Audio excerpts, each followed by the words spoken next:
When I set out on this journey of ranking episodes of various animated series, I knew I'd inevitably run into a certain behemoth of a show that's always had an impact on my life in one way or the other: The Simpsons. Obviously, I'm not the only one who feels about it this way, as the inhabitants of Springfield have invaded our screens for over 3 decades now. And with some of the highest rated TV episodes of all time, especially during what many consider to be the golden years of the series, there are sure to be quite the selection of gems to choose from when it comes to picking a favorite episode from the longest running cartoon sitcom of all time.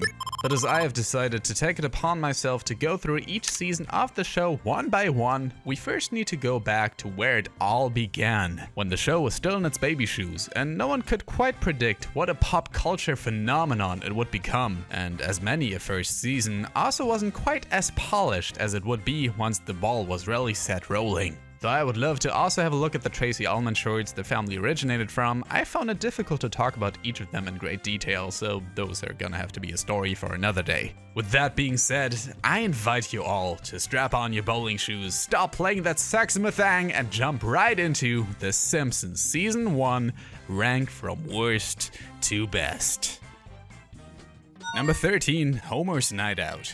Whenever Season 1 gets criticized for not being one of the most memorable seasons of the show, though I tend to disagree with that sentiment for the most part, it's episodes like this one that can really sour a rewatch sometimes. With a rather convoluted plot about Bart buying a spy camera that he uses to take a photo of Homer on his one night out, and Marge completely overreacting, and a rather forced message about appreciating the women in your life, this one feels less like a snapshot of The Simpsons' life than an amalgamation of many tropes popular in sitcoms at the time with few standout moments. You look familiar, sir. Are you on the television or something? Sorry, buddy, you got me confused with Fred Flintstone. I admire the ambition behind stuff like Hot Platter turning into Cold Pet Rat, which exhibits the insane dedication the Simpsons staff puts into their sign gags, but I feel it's also episodes like this that started an unfortunate trend of Marge being characterized as an overly controlling counterpart to Homer, which even the Simpsons staff regrets. There was definitely room to grow as far as Homer-centric Season 1 episodes were concerned. Number 12, Homer's Odyssey. Yeah, you know what it is. Black to yellow, black to yellow, black to yellow, black to yellow. When I first started writing the script for this video, there was only one episode I didn't have any notes on, and though I'd like to pretend that is because Homer's Odyssey is so great it cannot be put into words, I'm rather having a hard time making any points about it, positive or otherwise. It just feels like any other Homer getting fired from his job episode, and though it was clearly trying to make a statement about nuclear safety, trying to flesh out Homer's character, I felt it fell flat in that for the most part, making it harder to sympathize with him than I would have liked. Just like in his Night Out, the speech at the end felt rather forced, and him trying to kill himself also felt very out of character. If there's any saving graces here, it's the rest of the characters, like Bart and Mr. Burns, who received some well-written dialogue, not to mention the objectively best crowd shot in Simpsons history. This is one of the more charming episodes overall with its janky animation and gradient backgrounds, but not ultimately one I go back to too often. Number 11, Some Enchanted Evening. I hate to bring the animation right back up again, but it's really hard to talk about Simpsons Season 1 without it. The story goes that the first animation draft for this episode was so rough they had to redo the whole thing from scratch, and that's why this one is at the end of the season, despite being produced first. This both explains the odd group of characters here, with Homer and Moe's exchange at the bar definitely feeling like it was supposed to be the first time these two interact, and the undeniably unrefined posing and facial movement here. The babysitter acts as a catalyst to showcase Bart and Lisa's respective strengths, more so than feeling like a living, breathing character in the Simpsons world, while Marge and Homer get to enjoy some very rare quality time with each other. His beard growing back in the bathroom is a scene so funny, I could swear they rehashed it like 10 times over the course of the series, and it's really fun seeing Bart and Lisa mess with their babysitter, but Homer's utter stupidity at the end and the babysitter herself kinda dragged this one down for for me. She felt out of place in a non-charming way. You can also tell the staff wasn't quite in its element yet when it comes to their TV parodies and pop culture references, and the structure is also a bit out of whack. I could definitely see this one being some people's favorite episode of the season, but I don't personally feel the ruggedness adds to its charm in this case like it would for some of the other episodes in the season. Number 10, There's No Disgrace Like Home. This one may be on the lower end, mostly since the plot itself is such classic B-plot material, you can't fault anyone for forgetting about it, but I keep being surprised by the amount of comedy in this episode. When will I learn? The answer to life's problems aren't at the bottom of a bottle. They're on TV! Homie, get in the car. This is where you belong. Rub-a-dub-dub, thanks for the grub. It makes for a really fun 20 minutes, though it definitely also feels like one from the first season. Most of the characters aren't acting like themselves, Homer is way too motivated about his job, while Marge is way too easily persuaded to drink, and Smither isn't black anymore, what the f— Also, they definitely removed Marvin Monroe from the show for a reason. He's got an annoying voice, and that's his character trait. It's the season 1-iest season 1 character that ever season 1'd. Number 9, Moaning Lisa. While I may not be the biggest fan of Bleeding Gums Murphy for the same reasons I'm indifferent about Dr. Monroe, his introduction went a long way in telling us more about Lisa as the intellectually undertaxed connective tissue in her family, while also giving us a rather grim depiction of Marge's childhood. Lisa didn't get a lot of episodes focused on her this season, if not to say this was the only Lisa episode in season 1, but this was a very fitting one for her that definitely stays true to its name throughout, as one of the most somber points in the whole series, with a very fun side plot about Homer wanting to beat Bart at his own game, also giving these two characters their time to shine. The episode structure, however, remains a little wonky. 2 prank calls to Moe are a bit excessive for an episode like this, and Marge's turnaround with Lisa felt a little unearned when it really should have been Bleeding Gums himself to teach Lisa this lesson about being yourself, with the blues being a means for her true self to come to light. The fact that his jam sessions with Lisa, which made for some excellent eye candy, was not the closing moment for this episode proves the staff was not quite there yet when it comes to third acts. Number 8, Crepes of Wrath. It's so cute to see how season 1 Simpsons was still nowhere close to having figured out how they wanted to portray characters like Skinner's mom, who rather than her usual no-nonsense attitude is just your average old lady, probably meant to be written out of the show after this season, while Bart's host parents are characters I wouldn't have minded to see make a return at some point. If Bleeding Gums can make a return, so can Oogolin.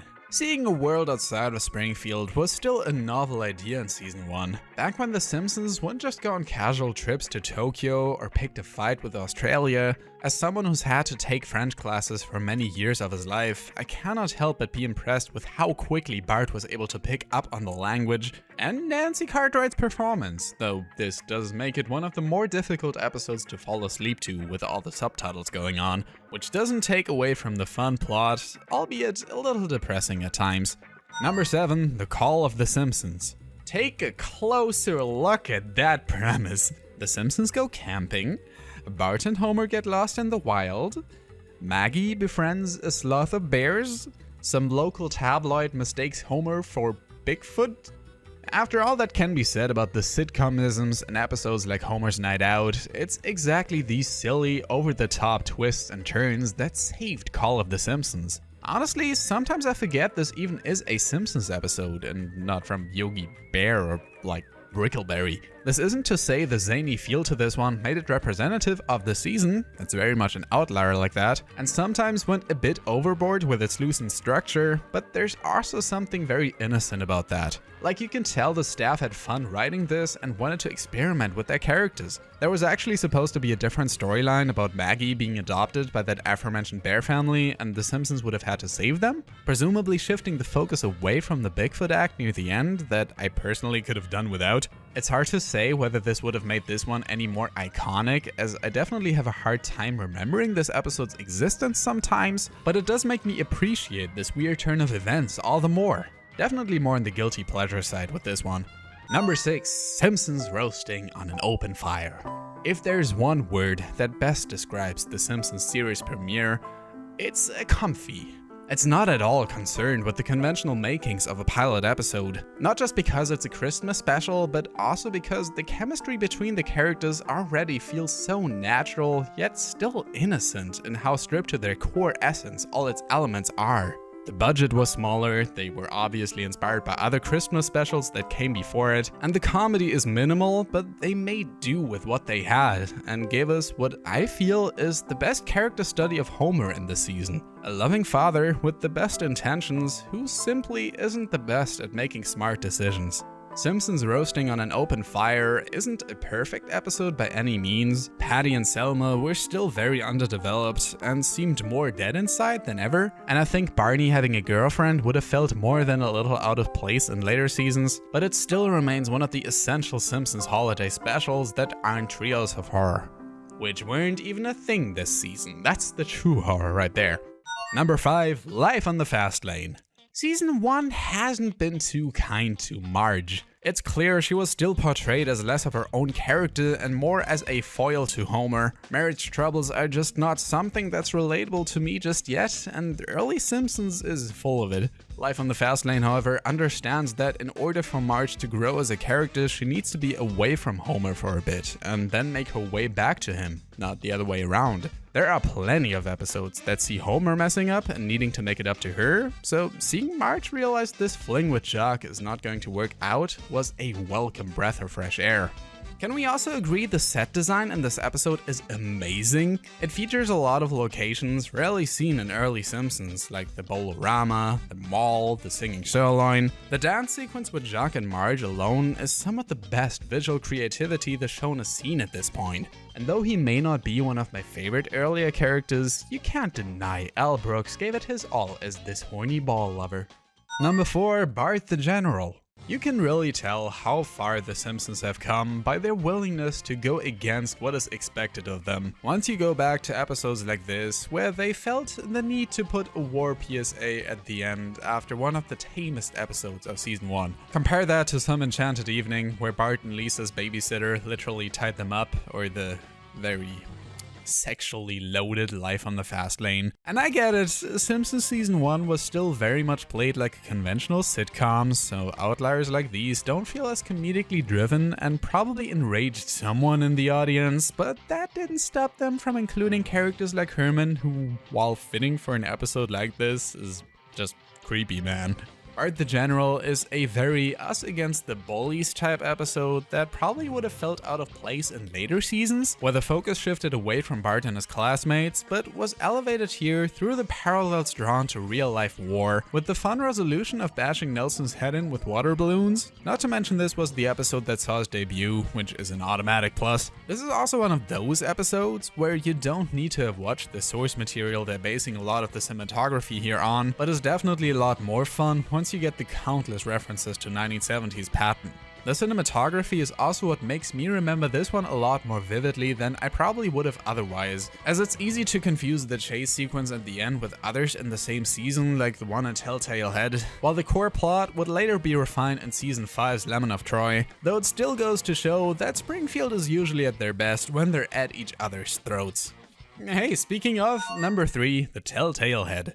As much as the Simpsons family by itself was able to carry the first season on their own, it's really the town of Springfield as a whole that would carry the show moving forward. And this is probably the most Springfield-centric episode of the season, giving a proper introduction to many of its mainstays and putting Bart squarely in the middle. Seeing him try to wiggle himself out of the situation alongside Homer is undeniably fun. The core moral about the dangers of peer pressure worked well in establishing Bart's place in the schoolyard hierarchy, though that was never the most consistent element of the series. This episode is also an outlier in the way its story is told, which I feel really added to the cautionary tale type feel to this one. Bart grooving to some jams on his headphones is obviously iconic, as is the church scene right after. There are even some more serene moments, like the 4 kids watching the clouds in the sky. Homer also got some of his best lines in the season in this episode. I was wondering, how important is it to be popular? I'm glad you asked, son.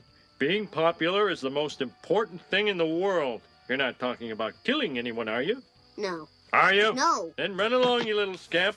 Though I can see how the unusual structure and still somewhat underdeveloped characters may have turned people off, I got a real soft spot for this one.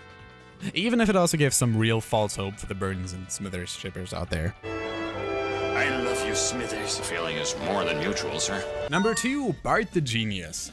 Isn't it weird going back to the earliest seasons and seeing just how Bart-centric it all still was? And how Homer seems to be genuinely proud of his son, rather than the two of them hating each other 24/7? This episode introduced many classic elements of the series, not the least of which being Springfield Elementary, with many of its mainstays, and it also serves as a more sound characterization of the Simpson family than the series premiere. Especially through the opening scene that beautifully portrays all the different Simpsons personality traits. My turn.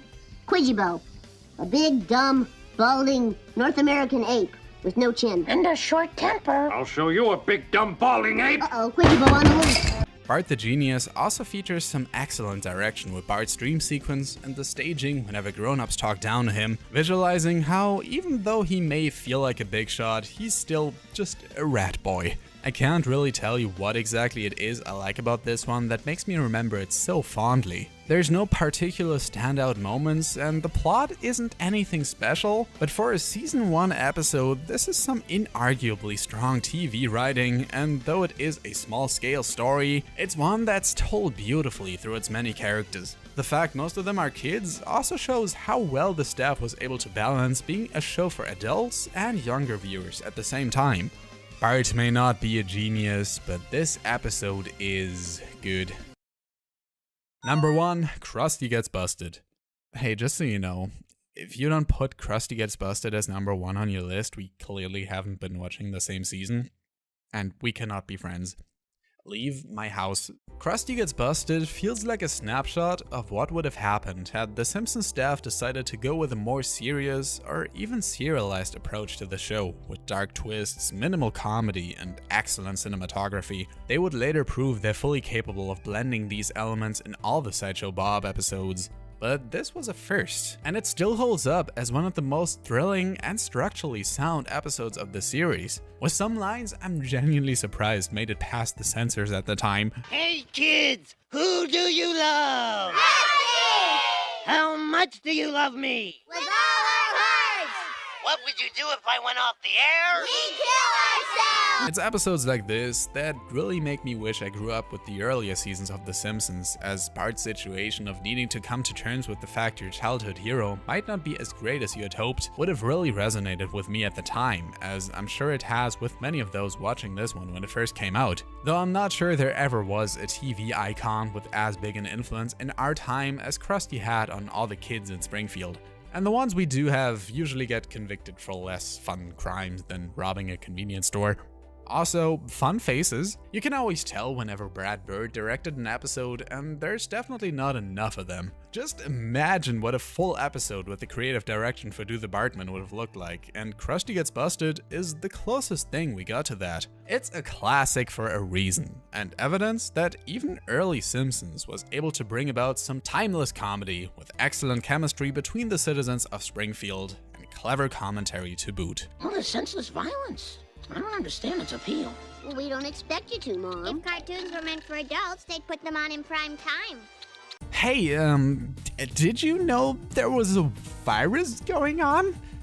Shocking, I know. And we all have different coping mechanisms. For me personally, it's been a whole lot of Animal Crossing, rewatching The Simpsons, wallowing in my own misery, but also picking up some new skills like drawing, which I'm sure many of you watching are into as well. And fortunately, the kind folks over at Gaomon were nice enough to send me a review copy of a brand new Gaomon PD 1560 drawing tablet.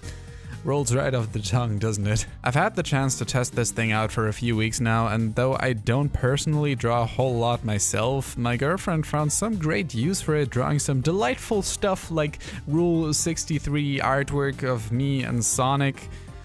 like I said, we're all coping in different ways. I don't know a whole lot about drawing tablets, as I've only ever owned one other tablet before this one, so take everything I say in this video with a grain of salt, but it most certainly does its job as a glorified secondary monitor over here, so no complaints there. I also gotta say that the monitor itself is pretty responsive, and I never really had much issue accessing all my files, even on a Mac, though I did need to use an adapter for that, which was more on Apple's side than anything.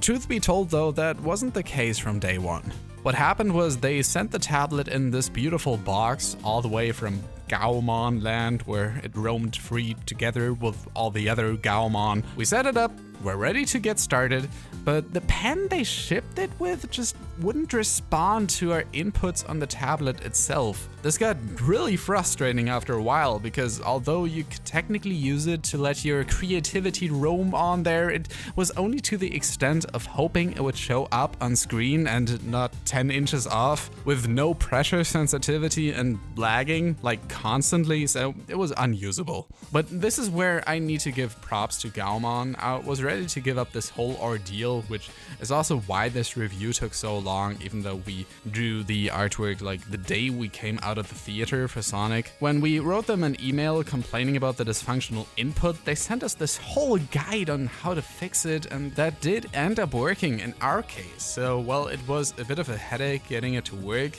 I now got this sweet 15.6-inch tablet with 8192 pen pressure and 1980 HD IPS full screen all to myself. What I really dig about this thing personally is how customizable everything is, like especially on the side with all the different buttons for brightness and the Gaomon menu, but also these big ones which are there for any type of shortcut you need. It's nothing you haven't seen before, but the size of this thing alone makes something like this a no-brainer, and working with it extremely comfortable. It comes with all the cables attached you need to set it up, and you can plug it into any HDMI port on your PC, provided your computer can handle it. But as I was even able to set it up on my MacBook, most modern hardware and software and all the major drawing programs like Photoshop, Sketchbook Pro or Medibang should be able to handle this thing. There are 10 buttons in total, along with the ones on your pen, which I also found to have a real nice grip to it, though the plastic makes it come off as a bit cheap. Completely unlike the tablet itself, which is a hefty piece of hardware, especially with the holster behind it that also made my life a whole lot easier, as you're able to adjust it to your liking as soon as you